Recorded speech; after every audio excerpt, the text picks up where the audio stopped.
After countless hours of research, restoration, and investment, Jacob was ready for this moment. When I grabbed the point on the controller and the car moved, scary at first because I wasn't sure how it was going to stop. All right, wound it out and see what happens. Before the internet, before automobiles, before interstates, trains and trolleys were the kings of connection, ushering in an age of unprecedented growth for all. And just 45 minutes outside of Indianapolis lies an unassuming, unmarked barn full of priceless artifacts and humble Hoosiers on a mission to preserve Indiana's interurban legacy. I've been interested in trains and trolleys since I could talk. My first word was choo-choo. It's just been building up from there. Indiana was once home to one of the largest electric rail networks in the country. It started out of city networks, like with, they had mule cars, and then they went to street cars, the little electric ones, and someone got the bright idea, hey, we could take this little streetcar and we could make it a little bigger and a little faster and go from Anderson to Alexandria, and then Anderson to Muncie, and then Anderson, Indianapolis. Indiana had the most miles per capita. Every county road would have a little shelter and you could flag it down and stop it. Take you into whatever city you were headed to that was nearby. Just a good way to connect small towns. And this connection wasn't just for getting people from A to B. Since these trolleys required power, their routes effectively became the state's first electrical grid. Well, they figured out that they're making way more electricity at the powerhouse because every interurban company made its own electricity because there was no electric company. So they started selling it to the towns along the way and then lighting up the towns as they went. As communities became more connected, the opportunities available to locals grew exponentially. Especially the rural people that, they wouldn't have had access to a lot of things. My great-grandfather is an example. He lived, it's about 6 miles north of Anderson in a little town, and they only had 8th grade education, and he rode the interurban from his little town just out in the middle of nowhere to Anderson to go to high school. So it really was the interstate highway of its time. We had dirt roads, there were no paved highways, so that was the most efficient way to move people and goods was by rail. By the 1940s, cars and highways had effectively replaced the interurbans, with much of the old infrastructure being torn out in favor of pavement. A lot of the interurbans, they went out of business and became power companies. The automobile came along and they had a choice to sell electricity or haul people, and so the power company's still here, but the railroad's long gone. One by one, train cars scattered across the nation, in many cases left to rust away entirely, until a small group in Indiana stepped in. The shortest possible version of the long convoluted story is these cars were in danger of getting scrapped, and I happened to have a really good bonus that year from when I was working and kind of fronted the money to save all the stuff with no real plan or no idea what to do. Luckily, there were a lot of other people that were interested in it and said, hey, I bought this stuff. You want to form a nonprofit with me? And most of the people said, you're nuts, but luckily 4 or 5 of them thought, hey, that's kind of cool. Yeah, we should do this. And we formed a nonprofit and just kind of went from there. What we have here, the 5 or 6 we have, are some of all that's known to be left in the state of Indiana, and they, at that point, needed a new home. They were in danger. So we came together and we acquired them as individuals to save them. We looked at it from, these are irreplaceable pieces of Hoosier history. They're not only our story, they're your story. So we came together and we made sure that we saved these last pieces of Indiana's electric railway story.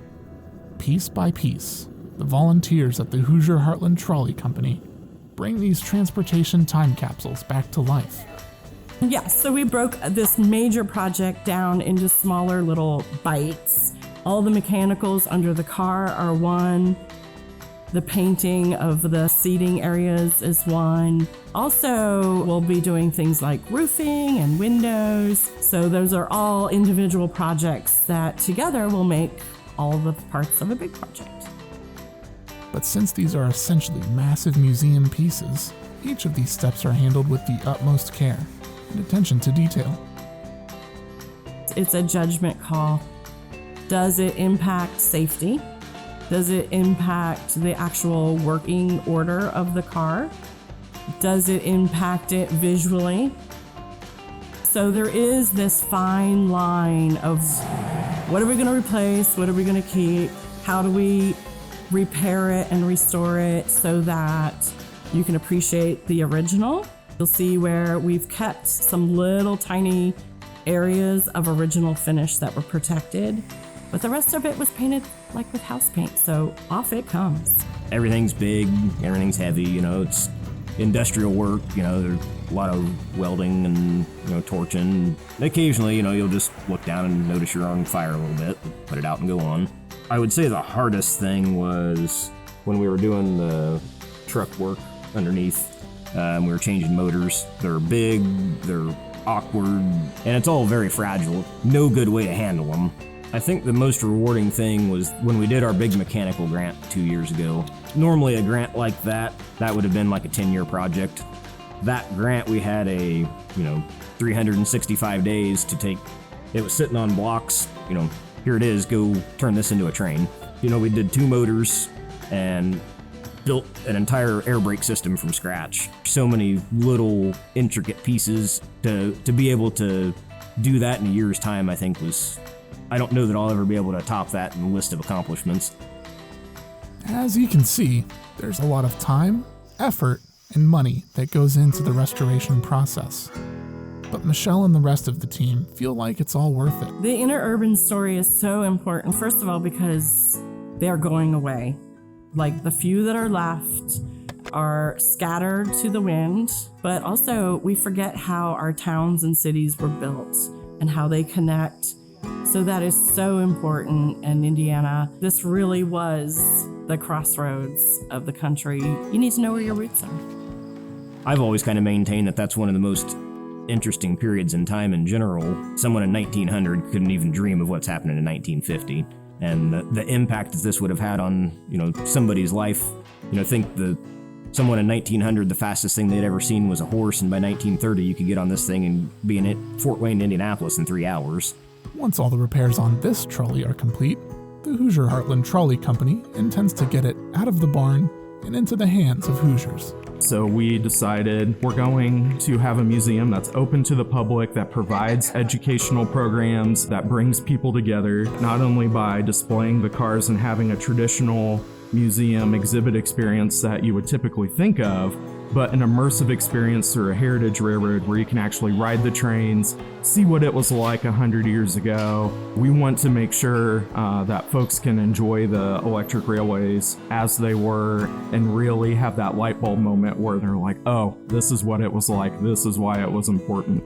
But historical preservation isn't necessarily the only thing that keeps them coming back to devote their time and skills. It's not just the project or the trains, but it's the people. And I know that sounds kind of hokey, but we spend a lot of time together and we appreciate each other's strengths. I had no skills when I started. If you're interested in restoration, if you're interested in mechanical things or woodworking, come see us.